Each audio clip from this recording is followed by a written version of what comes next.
모두가 고개를 저은 그 아이가 한국에서 두 발로 걸었습니다. 딱 한 문장이었습니다. 그 아이, 다시 걸었어요.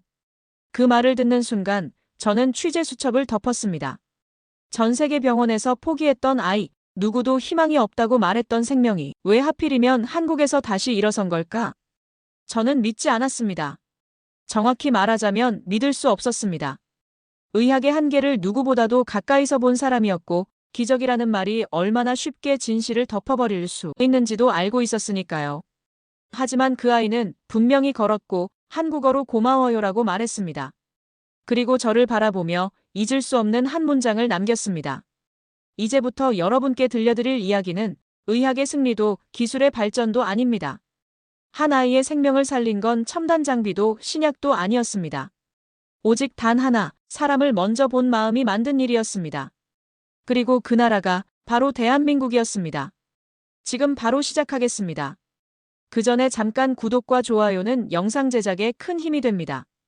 안녕하세요. 제 이름은 알레한드로 가르시아입니다. 스페인 마드리드에서 태어났고 20년 넘게 언론인으로 살아왔습니다. 기자의 삶을 선택한 건 비교적 일찍이었습니다. 사실 처음에는 정의감이나 사명감 같은 거창한 이유보다는 그저 진실을 마주하는 사람이 되고 싶다는 단순한 욕망 때문이었습니다. 하지만 언론계는 생각보다 훨씬 복잡하고 거칠었습니다. 진실이란 때로는 침묵 속에 묻히고 때로는 자극적인 제목에 뒤덮였으며 때로는 편집이라는 이름으로 조작되기도 했습니다. 그 속에서 저는 조금씩 변해갔습니다. 감정보다는 팩트, 인간보다는 시스템, 그리고 희망보다는 문제점에 집중하게 되었습니다. 제가 만든 영상은 시청률이 높았고 방송사는 제게 더 많은 프로젝트를 맡겼습니다. 어느 순간부터 사람들은 저를 사실을 해부하는 남자라고 불렀습니다. 전 세계 의료 시스템을 고발하는 다큐 시리즈를 만들게 된 것도 그 연장선이었습니다. 기적 없는 나라들이라는 시리즈는 말 그대로 세상에 기적 같은 건 없다는 걸 보여주는 것이 목적이었습니다. 가난한 나라의 의료 인프라, 부유한 나라의 의료 배제, 공공의료의 붕괴, 생명보다 수익을 우선시하는 보험체계, 그 모든 것이 인간의 존엄을 얼마나 무너뜨리는지를 조목조목 파헤치고 싶었습니다. 의료 시스템의 붕괴, 약자에 대한 방관, 통계 속에 가려진 죽음들, 그런 것들을 있는 그대로 기록하는 것이 목적이었습니다. 그리고 실제로 제 카메라는 그런 현실을 잔혹하리만큼 명확하게 담아냈습니다. 첫 회는 제가 태어난 나라 스페인에서 시작됐습니다. 이탈리아와 함께 코로나 사태 당시 의료 붕괴의 상징처럼 여겨졌던 우리의 병원은 위기 후에도 구조적 문제를 안고 있었습니다. 다음은 인도였습니다. 그 넓은 대지 위에 수많은 생명이 태어나고 사라지는데 그 누구도 누군가의 이름을 기억하지 않았습니다. 브라질에서는 아마존 깊은 곳까지 들어가 원주민, 마을의 보건 상태를 촬영했고 미국에서는 의료비 때문에 응급실 앞에서 발길을 돌려야 했던 가정의 이야기를 인터뷰했습니다. 그리고 마지막 한 나라를 남겨두고 있었습니다. 그 나라는 대한민국, 바로 한국이었습니다. 솔직히 말씀드리자면 한국을 선택한 이유는 단순했습니다. 의료 선진국이라는 평가를 받고 있고 OECD 국가 중에서도 시스템이 비교적 안정적이라는 평가를 들었기 때문입니다. 게다가 제가 살펴보고 싶었던 건 의료의 질보다는 치료의 격차였기 때문에 한국처럼 잘 되고 있는 나라의 이면을 들여다보는 것도 의미 있다고 생각했습니다. 서울행 비행기 안에서 저는 여느 때처럼 다음 촬영을 위한 준비물을 정리하고 있었습니다. 장비 체크리스트, 인터뷰 예정자 목록, 사전 조사 자료 등, 그리고 마지막으로 남겨둔 제 질문은 이랬습니다. 한국에서조차 치료받지 못한 사람들은 누구인가? 하지만 한국에 도착한 후 이 질문은 뜻밖의 방향으로 변하게 됩니다. 제가 생각했던 사각지대가 아니라 사람이 다시 살아난 이야기를 들었기 때문입니다. 취재 첫날, 저는 서울의 한 병원에서 만난 간호사에게 아무 의도 없이 가볍게 질문을 던졌습니다. 최근 기억에 남는 환자가 있었나요? 그녀는 약간 멈칫하다가 조심스럽게 대답했습니다. 사실 한 아이가 있었어요. 죽을 뻔했는데 다시 걸었어요. 전 세계 병원에서 다 포기했는데. 순간 귀를 의심했습니다. 기적? 다시 걸었다고요? 어떤 병이었습니까? 어떻게 회복했나요? 수술입니까? 신약 실험이라도? 하지만 간호사의 대답은 뜻밖이었습니다. 그 아이는 그냥 조금씩 말을 시작했어요. 살고 싶다고 말하면서 점점 좋아졌어요. 너무 막연했습니다. 그래서 저는 의심했습니다. 그저 우연한 회복 또는 미화된 스토리텔링이 아닐까 하고요. 기자로서 저는 기적이라는 말을 가장 먼저 의심하는 사람 중 하나였습니다. 기적은 종종 진실을 덮기 위한 장치로 사용되니까요. 하지만 이상하게도 마음 한켠이 조용히 흔들렸습니다. 다들 포기한 아이가 왜 하필 한국에서 살아났을까? 단순한 취재 호기심일 수도 있고 혹은 뭔가 다른 진실을 파헤치고 싶은 욕망이었을 수도 있습니다. 그래서 저는 그 병원을 직접 찾아갔습니다. 병원 측은 외부 언론인의 방문에 조심스러워했지만 제가 요청한 인터뷰가 단순한 호기심이 아니라는 점을 설명하자 조심스럽게 수용해 주었습니다. 그리고 저는 마침내 그 아이에 대한 자료를 보게 되었습니다. 그런데 놀라운 건 병원이 내민 첫 번째 자료가 차트도 CT 영상도 아니었다는 사실입니다. 감정 일지입니다. 담당 간호사가 조심스럽게 말했습니다. 이건 치료 중 아이가 직접 그린 그림과 하루하루의 감정을 기록한 노트예요. 감정일지라는 단어에 저는 약간 혼란스러웠습니다. 의료 기록이 아닌 정서적 기록이라니. 하지만 그 노트를 펼쳤을 때 저는 처음으로 어떤 이상한 이끌림을 느꼈습니다. 수첩에는 익숙하지 않은 필체로 한국어 단어들이 적혀 있었고 그 단어들은 신기하게도 모두 감정에 대한 표현이었습니다. 고마워요. 아파요. 살고 싶어요. 엄마 기억나요. 아이는 중동계로 보였고 나이도 10살이 채 안 되어 보였습니다. 그런데 한국어를 이렇게 감정의 도구로 사용하고 있었던 겁니다. 저는 묻지 않을 수 없었습니다. 이 아이는 어떻게 여기까지 오게 된 겁니까? 담당자는 조심스럽게 말했습니다. 유럽의 병원들에서 이미 포기된 상태였고 한국의 한 구호단체가 받아들였습니다. 처음 도착했을 때는 말도 움직임도 없었죠. 그리고 덧붙였습니다. 우리가 한 일은 대단한 수술이 아니라 그냥 매일 말을 걸고 감정을 읽어주는 것이었어요. 기자였던 저는 혼란스러웠습니다. 수많은 데이터를 바탕으로 사람들의 불행을 통계화했던 저에게 이 일지는 낯설었습니다. 하지만 그 낯설미 어쩌면 가장 인간적인 증거라는 생각도 들었습니다. 첫날, 저는 단 한 권의 노트를 마주한 것만으로도 마음이 복잡해졌습니다. 그동안 제가 취재해온 병원들은 숫자로 말했습니다. 혈압 수치, 생존율, 복용량, 그리고 시계처럼 정확히 돌아가는 의료 알고리즘이 있었습니다. 하지만 이 병원에서 저에게 건넨 건 너무도 단순하고 너무도 감성적이었습니다. 감정일지. 의료기관에서 감정을 중심으로 기록을 한다는 것은 저에겐 거의 낯선 개념이었습니다. 하지만 그 안에 담긴 글과 그림을 읽어가며 저는 처음으로 환자를 통계가 아니라 인격으로 느끼기 시작했습니다. 그 아이의 이름은 하산 가명이었습니다. 처음 한국에 도착했을 당시 그는 움직이지도 말하지도 않았다고 합니다. 국적은 정확히 말할 수 없었지만 중동 지역 분쟁 지역 출신이며 난민 보호 프로그램을 통해 한국으로 이송된 상황이었습니다. 제가 처음 본 사진 속 하산은 생명이 겨우 붙어 있는 듯한 모습이었습니다. 피부는 창백하고 몸은 말라붙어 있었으며 눈동자는 거의 초점이 없었습니다. 그런 아이가 지금은 스스로 걷고 단어를 적고 간호사에게 농담까지 한다는 것이 믿기지 않았습니다. 담당 간호사인 김은정 씨는 이렇게 말했습니다. 처음에는 그저 우리가 아이를 포기하지 않았다는 걸 보여주고 싶었어요. 하산에게 하루에 한 번씩 말을 걸고 그림을 같이 그리면서 그의 눈을 보게 됐죠. 제가 물었습니다. 정말 그것만으로 변화가 시작됐나요? 그녀는 고개를 끄덕이며 대답했습니다. 네. 하산은 어느 날 그림 옆에 조그맣게 썼어요. 살고 싶어요. 그 말을 듣는 순간 저는 차마 눈을 들 수가 없었습니다. 살고 싶다. 그 말을 그렇게 오랫동안 기다렸던 거겠죠. 전 세계의 병원에서 수많은 의료진이 단념했던 이유는 하산이 어떤 반응도 보이지 않았기 때문이었습니다. 하지만 이곳에서는 그 반응을 기다리고 믿어주고 결국 그 반응을 이끌어냈던 것입니다. 간호사는 계속해서 말했습니다. 처음엔 말이 없던 아이가 고개만 살짝 돌려도 저희는 의미를 부여했어요. 하산의 몸짓 하나, 눈동자 흔들림 하나에도 내가 있다는 걸 안다고 말해줬어요. 여기서 제가 가장 놀란 건 병원이 하산을 치료한 방식이 물리적인 것보다 정서적인 기반 위에 있었던 점입니다. 그에게 약을 투여하기 전에 먼저 그 아이의 감정을 읽고 의사소통을 시도했다는 것. 이것은 제가 유럽과 미주 대륙에서 수없이 접한 의료 현장과는 정반대의 풍경이었습니다. 그들은 병을 본 것이 아니라 사람을 본 것이었습니다. 그리고 저는 병원 측의 협조하에 하산과 짧은 면담을 하게 되었습니다. 그날 저는 인생에서 가장 긴장되는 인터뷰를 준비했습니다. 카메라 대신 제 눈으로, 마이크 대신 제 마음으로 그 아이의 이야기를 듣기로 했기 때문입니다. 하산은 생각보다 밝고 맑은 얼굴이었습니다. 긴장을 푼 듯 작은 노트를 하나 들고 있었는데 그 안에는 손글씨로 쓴 여러 단어들이 있었습니다. 고마워요. 밥 맛있어요. 오늘 기분 좋아요 같은 단어들이요. 그중 제 눈에 들어온 단어는 단 하나였습니다. 기억해요. 저는 조심스럽게 물었습니다. 하산, 어떤 걸 기억한다는 거야? 그는 저를 바라보며 대답했습니다. 엄마 얼굴이요. 그리고 전에 있던 병원이요. 그 말을 듣고 제 심장이 순간 움찔했습니다.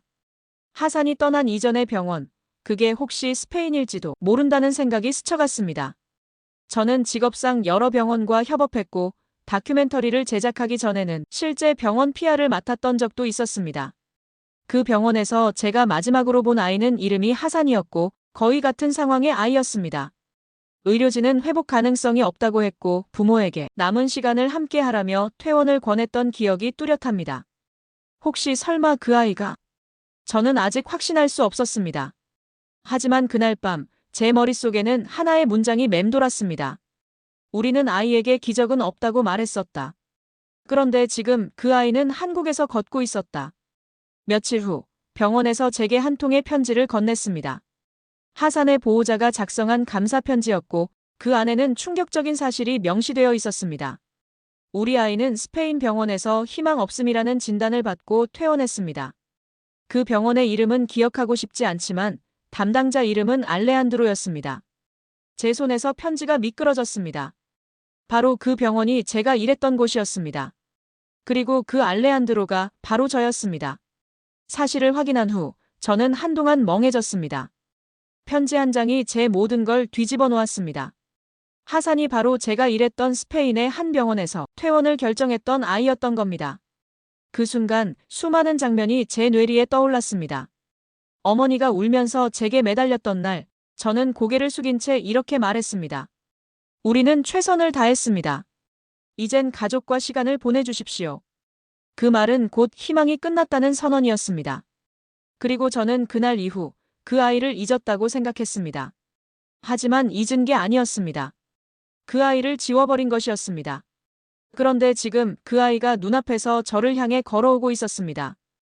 그 작고 가냘픈 몸으로 말도 없이 저를 바라보며 서 있었습니다. 마주한 순간 저는 아무 말도 할 수 없었습니다.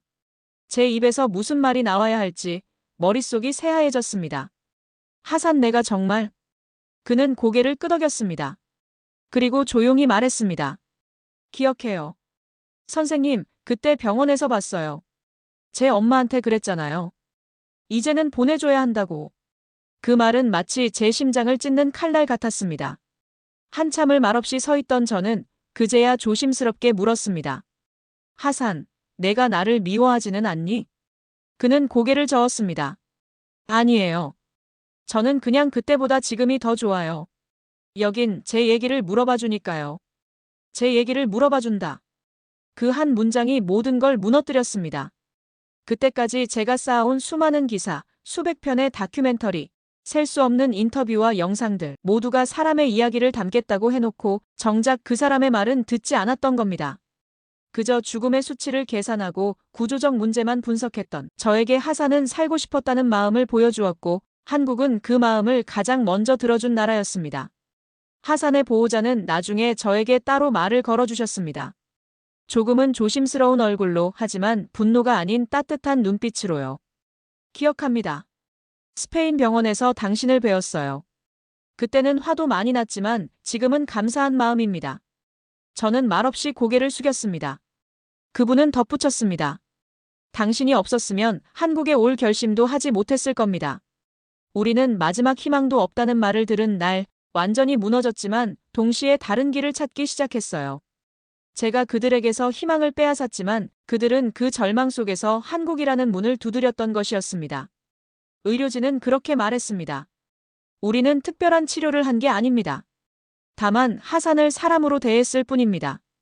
매일 어제보다 기분이 어땠는지 물어봤고 오늘은 뭐가 좋았는지 듣고 싶어 했습니다. 그 과정이 길었습니다. 수개월 동안 하사는 서서히 달라졌습니다. 눈빛이 생기기 시작했고 손으로 작은 그림을 그리기 시작했으며 이내 단어를 적고 짧은 문장을 말하게 되었습니다. 의료진은 기적이라 말하지 않았습니다. 그들은 오히려 이렇게 정리했습니다. 하산이 우리에게 마음을 열어주었기 때문에 가능한 일이었습니다. 그리고 그때 저는 마음속에서 이런 문장이 솟아오르기 시작했습니다. 우리는 기적을 찾아 헤맸지만 정작 기적은 마음을 들어주는 일에서 시작되었습니다. 그날 이후 저는 다큐멘터리를 접기로 결정했습니다. 카메라와 조명, 마이크를 내려놓고 조용히 펜을 들었습니다. 기적 없는 나라들이라는 제목은 더 이상 어울리지 않았습니다. 그 대신 제 마음에서 나온 새로운 제목은 이랬습니다. 사람을 먼저 본 나라. 그 책은 단지 한국의 병원을 소개하는 기록이 아닙니다. 그건 제가 외면했던 한 생명과의 재회, 그리고 사람을 잊었던 기자가 다시 사람을 배우게 된 과정이었습니다. 하사는 지금도 서울에 머물고 있습니다. 매주 병원을 방문하며 후속 진료를 받고 있고 이제는 주변 사람들과 자연스럽게 한국어로 인사를 주고받습니다. 그는 저에게 마지막으로 이런 말을 해주었습니다. 선생님, 저 이제 기자 되고 싶어요. 저도 다른 사람의 마음을 물어보는 사람이 될래요. 그 말을 들은 순간 저는 울 수밖에 없었습니다. 기자였던 저는 오히려 말을 듣는 법을 모르는 사람이었고 그 아이는 가장 듣지 못한 사람이 가장 잘 들을 줄 아는 사람이 된 것이었습니다. 그날 이후 저는 더 이상 예전의 제가 아니었습니다. 하산을 만난 순간 그리고 그의 목소리를 들은 순간 저는 더 이상 기록자로 남을 수 없었습니다. 펜을 들고 카메라를 들이대고 질문을 쏟아내던 제 모습은 이제 틀렸다고 말해주는 듯 했습니다. 그 순간부터 제 다큐멘터리는 멈췄습니다. 기적 없는 나라들이라는 프로젝트는 폐기되었고 대신 새로운 이야기의 서문이 제 가슴 속에서 쓰여지기 시작했습니다. 책의 제목은 오래 고민하지 않았습니다. 사람을 먼저 본 나라. 그 제목은 너무도 분명했습니다. 한국은 치료보다 마음을 먼저 들여다본 나라였고 그 먼저 본 시선이 바로 생명을 살려냈던 것입니다. 저는 그동안 세상을 바라보는 법을 잘못 배워왔습니다. 의료 시스템을 고발한다며 환자의 눈빛을 보지 않았고 통계를 내겠다며 고통의 목소리를 숫자로 치환해버렸습니다. 그저 현장을 소재로 사람을 사례로 만들며 저는 제가 가장 중요하게 여긴 진실을 스스로 외면하고 있었던 것입니다. 하지만 한국은 달랐습니다.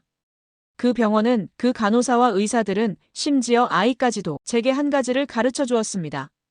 기적은 어디선가 떨어지는 것이 아니라 누군가의 마음을 진심으로 들여다보려는 순간 시작된다. 그날 이후 저는 기자라는 직함을 내려놓았습니다. 기자로 살아온 인생 22년 수많은 국가를 돌아다녔고 수많은 상도 받았으며 여러 언론과 방송사에서 러브콜을 받았습니다. 하지만 단 한 번도 지금처럼 가슴이 무너져 내리면서도 따뜻해지는 감정을 느껴본 적은 없었습니다. 책을 쓰는 동안 저는 매일 아침 한국병원의 복도 끝을 떠올렸습니다. 그곳에서 하사는 조심스레 그러나 스스로의 두 발로 걸어 나왔습니다. 몸은 아직 가늘고 흔들렸지만 그 발걸음엔 분명한 의지가 담겨 있었습니다. 누가 봐도 불가능하다고 했던 상황에서 그 아이는 살아났고 다시 걸었고 심지어 나중엔 저에게 감사합니다라고 말하기까지 했습니다. 감사합니다. 그 말은 제가 들어서는 안 될 말이었습니다. 그러나 하사는 그 말을 했고 저는 그 말에 무너졌습니다. 어쩌면 그 아이는 저를 용서한 것이 아니라 그저 더 이상 과거에 머물고 싶지 않았던 것일지도 모릅니다. 그래서 저는 결심했습니다. 하산이 과거를 뛰어넘은 것처럼 저도 제 과거를 고백함으로써 뛰어넘어야겠다고 말입니다. 그리고 그 고백은 다큐멘터리의 마지막 영상으로 남았습니다. 그 영상은 전 세계 어디에도 방송되지 않을 것입니다. 오직 한 곳, 하산의 병실 모니터에서만 재생됐습니다. 그 마지막 영상에서 저는 이렇게 말했습니다.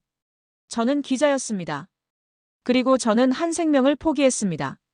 그 이름이 하산이라는 아이였습니다. 그 아이는 저의 한마디로 인해 희망 없는 존재가 되었고 그 아이의 어머니는 저를 믿고 돌아섰습니다. 하지만 지금 그 아이는 서울이라는 도시에서 다시 걷고 있습니다. 그리고 저에게 말합니다. 기억해요. 라고 저는 이제 압니다. 의료는 기술이 아닙니다. 치료는 감정입니다. 그리고 기적은 사람을 보는 일에서 시작됩니다. 한국은 그걸 해낸 나라였습니다. 다른 어떤 곳도 하지 않았던 일을 당신들은 너무도 자연스럽게 해냈습니다. 당신들이 아이의 목소리를 들었을 때 세상은 또 하나의 생명을 얻었습니다. 저는 이제 다큐멘터리 제작자가 아니라 한 사람의 실패를 고백하는 사람으로 남겠습니다. 고맙습니다. 한국. 당신들이 한 생명을 살렸습니다. 그리고 저 같은 사람 하나도 다시 태어나게 했습니다.